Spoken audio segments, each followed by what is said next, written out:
Bismillahirrahmanirrahim. Assalamualaikum warahmatullahi wabarakatuh. Ya, jumpa lagi dengan channel Dan Tutorial. Channel yang senantiasa berbagi seputar tutorial dan informasi pendidikan. Oke, teman-teman, pada video kali ini saya ingin kembali berbagi tentang contoh soal P3K 2021. Ya, karena insya Allah akan dilaksanakan pada tahun ini, tahun 2021. Semoga tidak ada kendala atau tidak tertunda. Dan biasa juga disebut dengan pegawai pemerintah dengan perjanjian kerja. Oke. Video kali ini tidak hanya berbagi contoh soal semata teman-teman ya, namun disertai dengan kunci jawabannya. Dan materi kali ini adalah materi kompetensi teknis ya, seperti video-video yang pernah saya buat sebelumnya. Namun bedanya kali ini khusus untuk guru SD. Dan karena ini untuk guru SD dan ini pertama kalinya, makanya video ini saya beri part atau bagian, yaitu bagian pertama. Jadi ini adalah bagian pertama untuk contoh soal P3K khusus guru SD. Tapi sebelum lanjut, buat teman-teman yang belum subscribe channel ini, tekan tombol subscribe dan jangan lupa aktifkan loncengnya agar tidak ketinggalan dengan video-video terbaru dari channel ini. Dan saya ucapkan terima kasih jika sudah. Oke teman-teman, kita lanjut ke contoh soal pertama. Silahkan disimak teman-teman ya. Nomor 1. Upaya guru dalam memberikan kesempatan kepada siswa untuk merefleksikan pengalaman belajar yang telah dialami yang paling optimal adalah dengan cara titik-titik. A. Guru memberikan tes atau pekerjaan rumah setiap akhir pelajaran. B. Guru menggunakan pertanyaan terarah maupun pertanyaan bersifat penelusuran saat pembelajaran berlangsung. C. Guru mewawancarai tiap siswa tentang capaian atau masalah belajar yang dihadapi siswa dalam belajar. D. Guru menugaskan siswa untuk menuliskan kualitas siswa dalam belajar. Jadi, kira-kira yang mana jawaban tepatnya, teman-teman? Oke, tanpa berlama-lama, ini dia. Jawaban yang benar adalah yang B. Jadi ini adalah jawaban benar, menggunakan pertanyaan terarah maupun pertanyaan bersifat penelusuran. Jadi ini ya teman-teman ya. Oke, silahkan teman-teman screenshot. Jika sudah, kita lanjut. Nomor 2. Upaya merancang pengayaan bagi peserta didik yang mencapai ketuntasan belajar optimal tampak dalam kegiatan guru sebagai berikut. A. Memberikan tambahan materi berupa sumber ajar dari pengarang yang berbeda. B. Memberikan tes tambahan dengan tingkat kesukaran yang lebih tinggi. C. Memberikan tambahan sumber bacaan tambahan yang lebih mendalam dan tingkat variasi yang tinggi. Berikut instrumen tesnya yang sesuai. D. Memberikan tambahan materi berupa sumber ajar dari penerbit yang berbeda. Oke, kira-kira yang mana jawaban tepatnya teman-teman? Ini dia, yang C. Jadi kalau saya membacanya terlalu cepat, teman-teman bisa pause ya, bahkan bisa dibaca sendiri juga teman-teman ya. Oke, kita lanjut ke nomor 3. Yang dimaksud dengan penilaian adalah ya, jadi ini yang dimaksud ya teman-teman ya. A. Pengumpulan dan pengelolaan informasi untuk mengukur pencapaian hasil belajar peserta didik. Oke. B.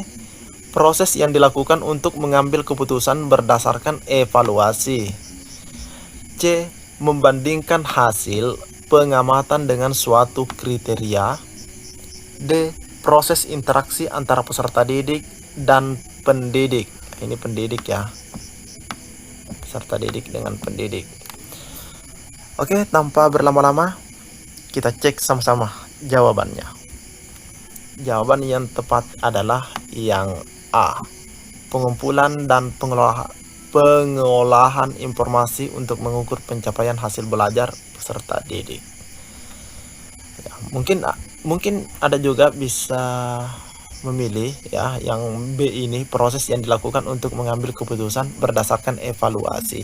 Pastinya evaluasi belajar teman-teman ya.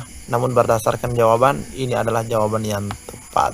Tapi teman-teman juga bisa memilih ya. Oke, kita lanjut. 4. Bentuk penilaian yang menghendaki peserta didik menampilkan sikap menggunakan pengetahuan yang diperoleh dalam pembelajaran dalam melaksanakan tugas disebut penilaian. A. Free test, B. Post test, C. autentik, D. non autentik. Jawabannya yang C, autentik. Oke teman-teman ya, silahkan di screenshot. Kita lanjut. 5. Pendidik melakukan penilaian kompetensi sikap melalui observasi penilaian diri, penilaian teman sejawat, atau biasa juga disebut dengan peer evaluation oleh peserta didik. Jadi peserta didik yang satu menilai peserta didik yang lainnya ya maksudnya. Adapun instrumen yang digunakan dalam penilaian tersebut adalah A. skala penilaian, B. rubrik, C. jurnal, D. soal tes. Pasti teman-teman yang sering buat RPP sudah tahu ya. Oke, ini dia. Jawaban yang benar adalah A. skala penilaian. Oke, kita lanjut. 6. Lingkup penilaian hasil belajar mencangkup beberapa kompetensi, yaitu A. kompetensi spiritual, kompetensi sikap. Maksudnya dan sebenarnya ya teman-teman, dan kompetensi sikap.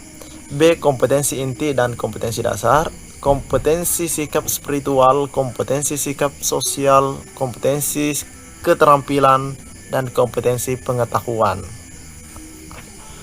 D. kompetensi sikap sosial. Ya, ini yang dicari yang mencangkup beberapa kompetensi. Jawaban yang benar yang C. Ini sudah kentara sekali teman-teman ya. Ini lengkap, mencangkup beberapa kompetensi. Oke, kita lanjut. 7.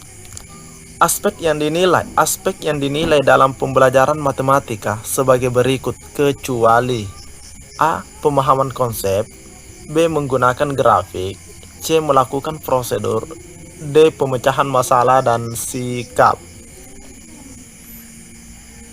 Kira-kira yang mana teman-teman? Ini dia. Jawaban yang tepat adalah yang D.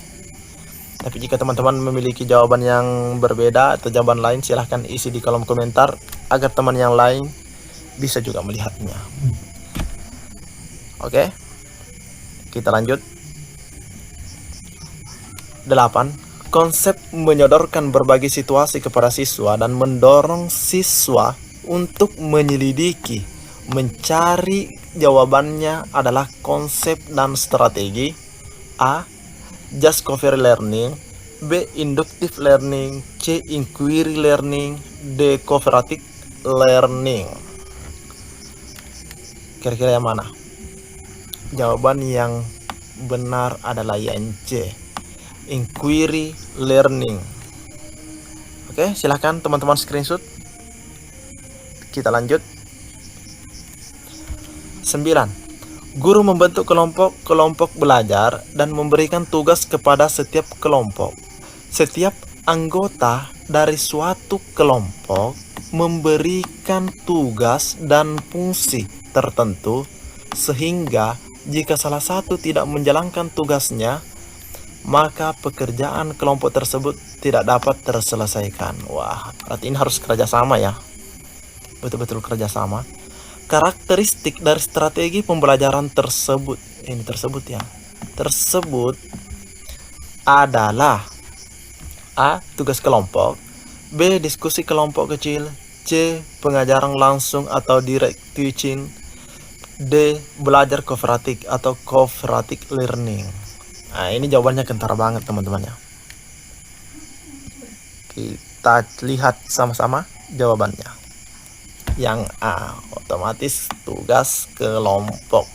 Jadi salah satu kelompok tidak aktif atau tidak bersifat acuh dengan tugas tersebut, otomatis tidak bisa terselesaikan. Bisa jadi ya, sebenarnya bisa tapi kecil kemungkinan.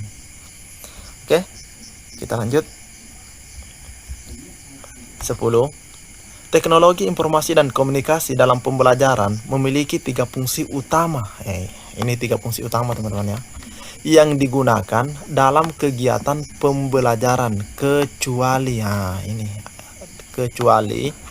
A. Teknologi sebagai alat bantu bagi siswa dalam pembelajaran, B. Teknologi sebagai ilmu pengetahuan, C. Teknologi sebagai bahan dan alat bantu pembelajaran, D. Teknologi sebagai alat pengembangan produk. Wah, ini ditanyakan kecualinya teman-teman ya. Oke, sebenarnya jelas sekali jawabannya ya. Oke, tapi ini jawabannya. Jawaban yang benar adalah D, karena di sini ada produk. Ini kurang tepat ya. Teknologi sebagai alat pengembangan produk. Oke, silahkan teman-teman screenshot. Lanjut.